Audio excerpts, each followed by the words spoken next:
Baik, Assalamualaikum warahmatullahi wabarakatuh. Perkenalkan, saya Andi Firanisya dari kelas 19A, NIM 1917142011, mata kuliah Teori Statistika. Di sini saya akan menjelaskan contoh soal mengenai materi statistik cukup dan metode maksimum likelihood. Pertama itu statistik cukup. Sebelum saya melangkah ke pembahasan soal, terlebih dahulu saya akan menjelaskan definisi dari statistik cukup itu sendiri. Definisi statistik cukup itu sendiri merupakan suatu statistik T, X1, X2, X3 sampai dengan Xn adalah suatu statistik cukup bagi theta jika FMP atau FKP dari peubah acak X1, X2, X3 sampai dengan Xn dengan syarat nilai T X1, X2, X3 sampai dengan Xn diketahui tidak tergantung pada theta. Artinya suatu peubah acak dapat dikatakan statistik cukup apabila tidak tergantung pada theta. Nah, selanjutnya saya akan masuk ke contoh soalnya. Misalkan X1, X2, X3 merupakan contoh acak dari sebarang Bernoulli dengan parameter theta 1.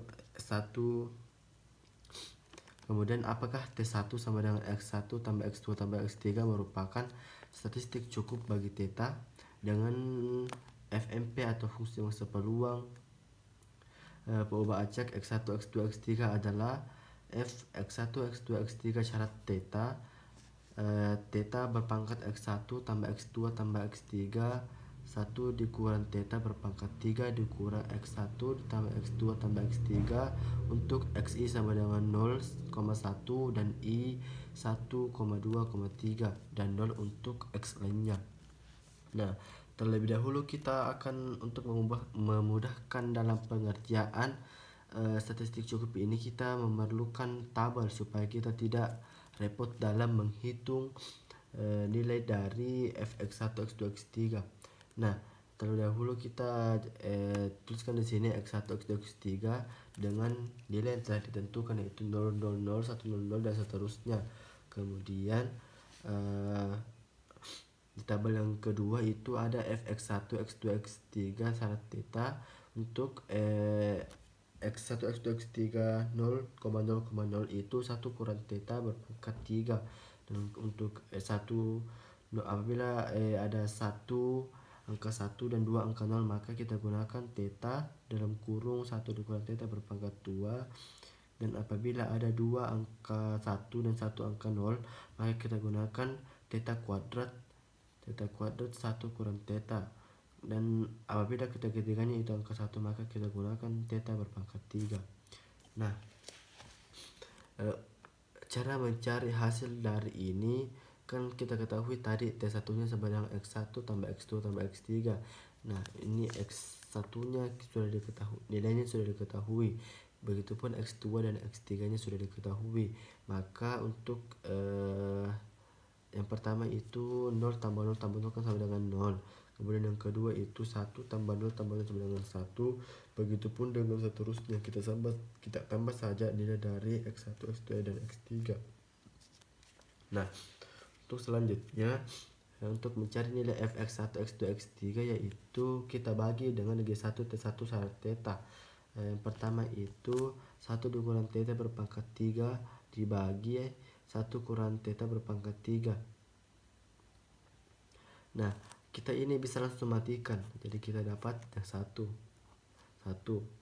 Kemudian yang kedua, kita langsung matikan yang sama. Jadi ini kita matikan, ini dengan tetanya kita matikan. Jadi sisa 1/3. Kemudian yang ketiga itu theta kurang 1 kurang theta berpangkat 2 per 3 theta 1 kurang theta berpangkat 2. Kita matikan juga. Jadi sisa 1/3. Begitupun dengan di bawah sisa 1/3. Nah, ini juga kita matikan theta kuadrat 1 kurang theta per 3 theta kuadrat 1 dikurang theta. Kita matikan sama sehingga sini juga 1/3. Begitupun yang di bawah juga sepertiga, kita tidak perlu menghitungnya karena yang di atas sama dengan yang di bawah. Kemudian sepertiga dan ini 1. Nah, kapan dikatakan contoh ajak ini dikatakan sebagai statistik cukup apabila nilai dari hasil ini itu tidak mengandung nilai theta, artinya itu tidak terikat pada nilai theta dan dikatakan sebagai statistik cukup bagi theta. Jadi kesimpulannya karena semua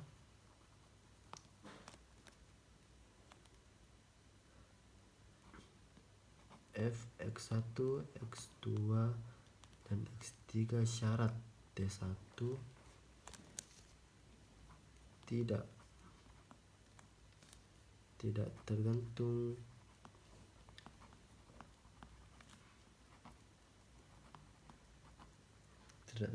pada theta, maka T1 sama dengan x1 tambah x2 tambah x3 merupakan statistik cukup bagi theta.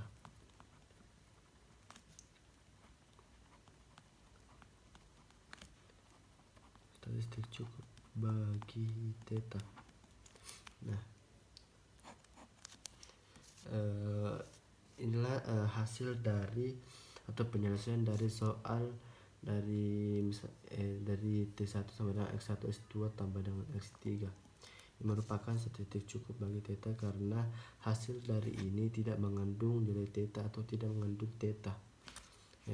Dan apabila kita mendapatkan soal dan hasil dari ini misalkan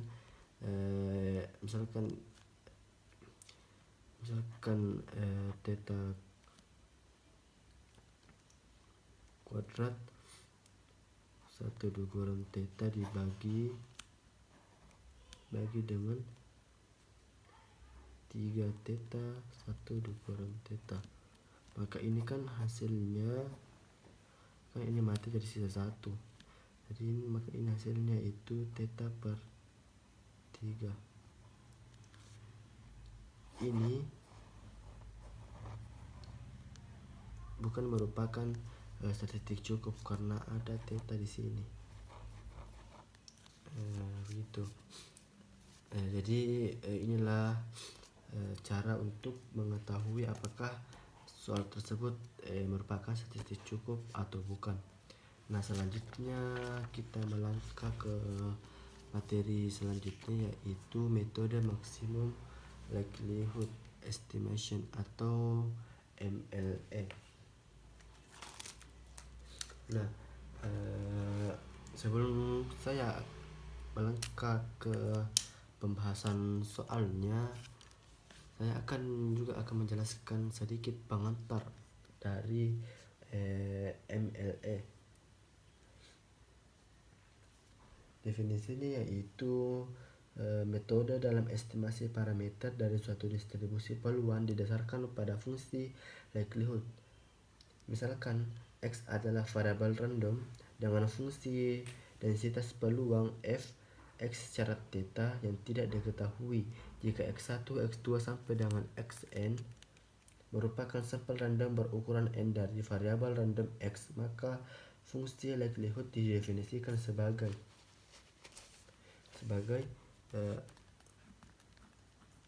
L theta sama dengan fx syarat theta dikali dengan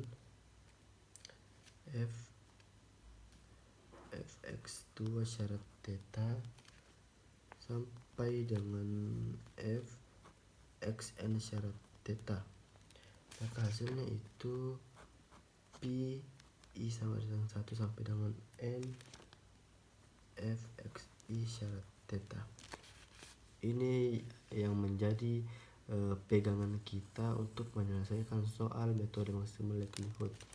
Nah, selanjutnya kita masuk ke pembahasan contoh soalnya. Misalkan x1, x2 sampai dengan xn adalah sampel random yang berdistribusi Poisson dengan parameter lambda. Maka fungsi kepekatan peluang untuk distribusi Poisson yaitu fx lambda e berpangkat min lambda berpangkat x untuk x 0,1,2 dan seterusnya, dan 0 untuk x lainnya. Tentukan estimator parameter lambda dengan menggunakan metode MLE. Nah, adapun kunci dari menyelesaikan soal seperti ini ada empat langkah-langkah yang harus kita ketahui. Yang pertama itu kita harus membuat fungsi likelihoodnya. Kemudian setelah kita mendapatkan fungsi likelihoodnya, kita transformasikan menjadi bentuk len. Kemudian kita turunkan dan hasil turunan tersebut kita samakan dengan 0. Maka estimatornya dapat kita temukan. Nah, yang pertama itu kita membuat fungsi likelihood, mana L lambda sama dengan pi i sama dengan 1 sampai dengan n fxi. Kan tadi definisinya ini definisinya, maka kita jabarkan menjadi seperti ini. Sedangkan xi nya ini setelah diketahui. Nah, ketika ada soal yang tidak diketahui FKP atau FMP-nya, maka terlebih dahulu kita harus dulu mencari FKP atau FMP-nya. Tetapi kalau dalam soal sudah diketahui FMP atau FKP-nya, kita tidak perlu lagi mencarinya. Kita langsung saja membuat fungsi likelihood dari FMP atau FKP yang tercantum dalam soal. Nah, di sini L lambda sama dengan pi i sama dengan 1 sampai dengan n e berpangkat min lambda berpangkat xi per xi faktorial. Maka hasilnya itu e berpangkat min n lambda sigma i sampai dengan 1 sampai dengan n xi per pi i sama dengan 1 sampai n xi faktorial. Kenapa bisa ini pi-nya lagi ke bawah? Karena ini n-nya kita masing-masing kalikan ke sini. Jadi ini xi kita turunkan di sini, ada sigma-nya. Jadi ini pi-nya turun ke bawah. Nah, setelah kita dapat ini, kita langsung mentransformasikan menjadi bentuk len. Nah, len L lambda sama dengan min n lambda ditambah sigma i sama dengan 1 sampai dengan n xi len lambda dikurang len sigma pi i sama dengan 1 sampai dengan n xi faktorial. Nah, setiap di sini kita tambahkan len. Jadi ini turun menjadi min n lambda tambah sigma i sama dengan 1 sampai dengan epsilon lambda dikurang len. Semua di sini kita tambahkan len. Kenapa ini bisa menjadi kurang? Karena kan teorinya itu apabila seper x mau dijadikan ke atas, maka ini akan menjadi x berangkat min, atau bisa juga menjadi dikurang x seperti itu. Kemudian yang ketiga itu membuat turunan dari transformasi yang didapat di sini. Nah, persamaannya itu tau len L lambda per tau lambda sama dengan min n tambah seper lambda sigma i sama dengan 1 sampai dengan n xi. Kenapa bisa ini langsung menjadi seper ini? Kan kalau kita ketahui turunannya ini sama dengan 1 toh, jadi hanya min n ditambah. Nah, turunannya ini lambda ini jadi seper lambda sigma xi. Nah, kenapa ini hilang? Kenapa ini bisa hilang? Karena kan turunan ini tidak mengandung lambda, sedangkan di sini mau ditransformasikan parameter lambdanya. Ini tidak mengandung lambda atau alias sini dikurang 0, jadi sama aja kalau tidak ditulis ke di sini. Nah, jadi ini hasil turunannya. Kemudian hasil turunan ini kita samakan dengan 0. Jadi sehingga menjadi min n ditambah seper lambda sigma i sama dengan 1 apa dengan n xi sama dengan 0. Sehingga kan tadi mau dicari parameter lambdanya, sehingga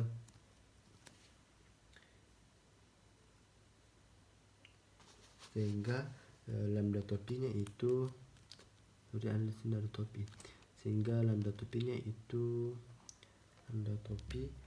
sama dengan ini jadi seper n, ini kan berpindah ke sini menjadi seper n sigmahan I sama dengan 1 sampai dengan n xi.